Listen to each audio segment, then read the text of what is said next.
मराठवाड्यासह सोलापुरात झालेल्या अतिवृष्टीला महिना लोटला। अखेर केंद्रीय पाहणी पथकाला पाहणीसाठी मंगळवारी मुहूर्त मिळाला, तोही रात्रीच्या अंधारात। सोलापूरच्या मोहोळमध्ये काल केंद्रीय पथकाने अंधारात पाहणी केली। रात्री टॉर्चच्या मदतीने पाहणी करणाऱ्या केंद्रीय पथकावर सर्व स्तरातून टीका होते। त्यानंतर आज केंद्रीय पथकाने दक्षिण सोलापूर तालुक्यातील कोळे गावात उजेडात पाहणी केली। पण या पाहणी दौऱ्यावरून नाडलेल्या शेतकऱ्यांची चेष्टा करण्यासाठी हा दौरा आयोजित केला होता का, अशी टीका होऊ लागली। पाहूया।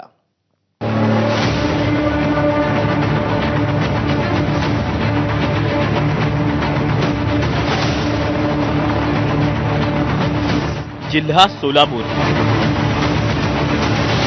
तालुका मोहोळ, गाव मोहोळे। अतिवृष्टीच्या काळात कोपलेल्या सीना नदीनं ज्या गावांना तडाखा दिला त्यापैकीच एक म्हणजे कोहोळे गाव। सूर्य मावळल्यानंतर किर्र अंधार पडला होता आणि त्या अंधारात केंद्रीय पथक अतिवृष्टीमुळे झालेल्या नुकसानाची पाहणी करण्यासाठी दाखल झालं।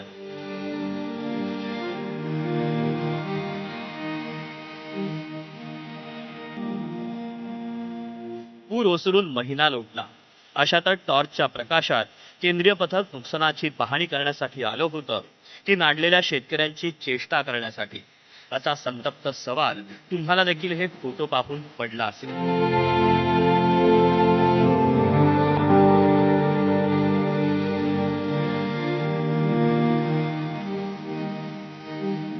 केंद्रीय पाहणी पथकानं रात्रीच्या अंधारात नेमके काय दिवे लावले हे जाणून घेण्यासाठी एबीपी माझाची टीम कोहोळे गावात पोहोचली।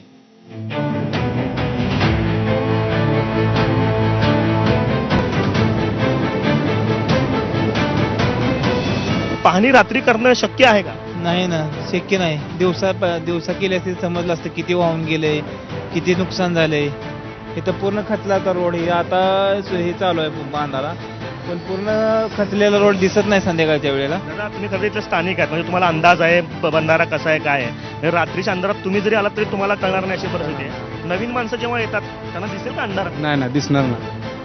हां, नवीन माणसाला काय दिसणार, त्यांना स्थानिक लोकांना दिसत नाही, त्यांना काय दिसणार। केंद्राचं पथक काल रात्री आलं होतं गावात, माहीतच नाही आम्हाला। या साईडला आमच्या गावच्या पलीकडल्या साईडला आम्हाला माहित नाही, आलं म्हणून समजलं, पर गेले म्हणजे।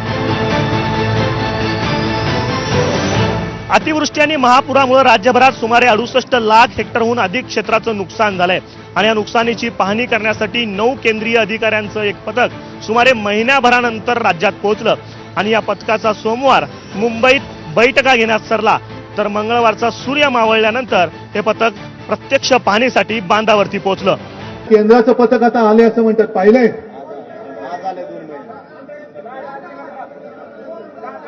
ओम दादा आला तर म्हणूनच विचारलं, पण केंद्राचं पथक आलंय? आता मी फोटो बघितले, रात्रीचे फिरतात टॉर्च घेऊन केंद्राचं पथक। नुकसान कुठे झालं, नुकसान कुठे झालं। आणि 2 का 3 दिवसाचा केंद्रीय पथकाचा दौरा आहे। 2-3 दिवसात काय कळणार आणि इतक्या दिवसांनी? म्हणजे मग गावोगावी बोर्ड लावा, जिकडे केंद्राचं पथक येणार नाही तिकडे बोर्ड लावा, केंद्राचं पथक दाखवा आणि 100 रुपये मिळवा। केंद्र सरकार सुद्धा आपल्या मराठवाड्यातल्या शेतकऱ्यांचं, महाराष्ट्रातल्या शेतकऱ्यांचं फसवणूक करत आहे आणि मुद्दाम त्या ठिकाणी असे हे करून आता टॉर्चने कुठं काही समजतं का? तुम्ही दिवसा त्या ठिकाणी असं पाहा, आता ताबडतोब दिसतं ना, असं सगळं आपण गाडीतून जाताना सुद्धा किती दिसतं, ते पण नाही। टॉर्चने पाहिजे म्हणजे हा अपमान आहे, आपल्या मराठवाड्यातल्या शेतकऱ्यांचा अपमान आहे। पण केंद्रीय पथक दिवसभर फिरत होतं आणि वाटेत येता येता जर समजा अंधार झाला आणि एखादं गाव लागलं आणि शेतकऱ्यांनी आग्रह केला की हे बघून घ्या, शेतकऱ्यांनी आग्रह केला की हे बघा, आता आम्ही दिवसभर दौऱ्यावर निघतो, रात्री 1-1 वाजेपर्यंत दौरा चालतो। त्यामुळं महत्वाचं काय, केंद्रीय पथक आलं ना, केंद्रीय पथक पूर्ण दिवस फिरताय ना, आता रात्री फिरतात आहे का दिवस फिरताय, उलट त्या ठिकाणी अभिनंदन केलं पाहिजे केंद्रीय पथकाचं की रात्री बेरात्री अपरात्री फिरून पूर्ण महाराष्ट्राचं A to Z केंद्रीय पथक त्या ठिकाणी निरीक्षण करत आहे, हे तर आनंदाची गोष्ट आहे। बुधवारचा सूर्य उजाडल्यानंतर केंद्रीय पाहणी पथक पुन्हा एकदा बांधावर पोहोचलं। दक्षिण सोलापूर जिल्ह्यातील अतिवृष्टीग्रस्त हत्तूर वडगबाळ गावात केंद्रीय पथकानं पाहणी केली। केंद्रीय पथक आलं तर रात्री 7:30 वाजता। बरं, काय म्हणलं? काय म्हणते, देतो घेतो एवढंच झालं, काय माना हलवते ती, काय काय करते ती, आणि व्यवस्थितपणा लोकांना बोलले नाही त्यांनी, लोकांच्या अडचणी सुद्धा ऐकून घेतल्या नाही, त्या नुसतं हो हो करून गेले. रात्रीच्या अंधारात त्यांना मोठं शेत दिसलं की कुठलं दिसतंय मोठं? मग कशाच शेत दिसतंय? या रोडवरनं हा रोडवरनं काय दिसतंय? रोडवरून तपासणी करायला काय गावलं तुम्हाला? बर हा नुसतं ते ड्युट्या करायच्या म्हणून करून गेले येऊन. की सरकार काय बोलतो की जगाचा पोशिंदा शेतकरी, जगाचा पोशिंदा शेतकरी म्हणतोय खरा आहे, पण शेतकऱ्याचं काय हाल आहे तर काय नाही ह्याचं काय लक्षच नाही. संध्याकाळी येते, पाहणी करते, गाडीतनं उतरायचं नाही काय नाही, आणि बॅटऱ्या दावायच्या अशा आणि बघायचं ही बाबा बंदरा किती वाहून गेलाय, कुणाचं शेत किती खरडून गेलंय, काय गेलंय, कांदं गेले ते का काय ऊस गेलाय काय, ह्याचं बघायचं काहीच नाही.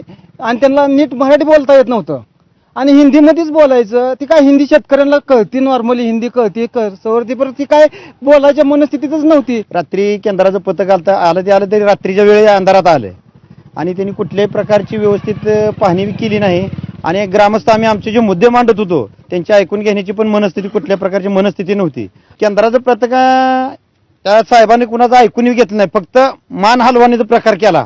करतो धरतो सुद्धा त्यांच्या हातोंडातनं शब्द आलेला नाही कुठल्या प्रकारे. अंधारात कशी नेमकी पाहणी केली? काय रोडवर आले, एक जणांना फक्त बॅटरी दाखवली, पूर्ण बंधारा सुद्धा त्यांनी बघितलेला नाही. इथली काय परिस्थिती आहे हे सुद्धा बघितलं नाही. आम्ही सांगत होतो आमचं ऊस वाहून गेले, कांद्याची पिकं वाहून गेली, त्यांना आमचं सांगितलेलं कळलेलं सुद्धा नाही काय झाले. इथं समोर येऊन काय त्यांनी पाहणी केली नाही, इथं रोडवर येऊन नुसतंच कुठं बॅटऱ्या लावून टॉर्चचा मोबाईल लावून एवढं रोडवरच बघून गेली. काय कोणाला काय आलं गेलं येणार आहे ही सुद्धा काय कुणाला माहिती नाही. सोलापूर जिल्ह्यातील पाहणी आटोपली आणि पथकानं धाराशिवचा रस्ता धरला.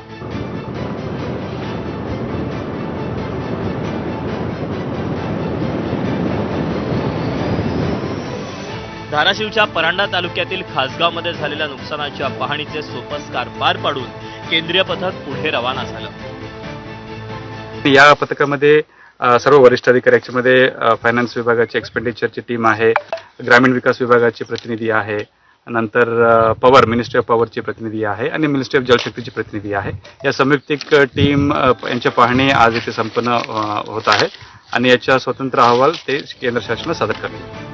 सोलापूर असो किंवा धाराशिव, जवळपास 2 आठवडे हे जिल्हे अतिवृष्टीचा तडाखा सहन करत होते. मात्र काही तासांच्या किंवा काही ठिकाणी काही मिनिटांच्या दौऱ्यात केंद्रीय पथकाला नुकसानाचा आढावा आला असेल असा प्रश्न शेतकऱ्यांना राहून राहून सतावतोय. अहिल्यानगरमध्ये केंद्रीय पथकाच्या पाहणी दौऱ्यानंतर तिथल्या शेतकऱ्यांनी दिलेल्या प्रतिक्रिया बरंच काही सांगून जातात. पथकाकडून येऊन पाहणी करण्याची अपेक्षा होती, परंतु ते रोडने गेले सगळे. रोडचे जेवढं आहे बा तेवढं पाहून निघून गेले. बळीराजानं अतिवृष्टीचा प्रचंड मार सोसला, शेतं वाहून गेली, घरदारं पडली.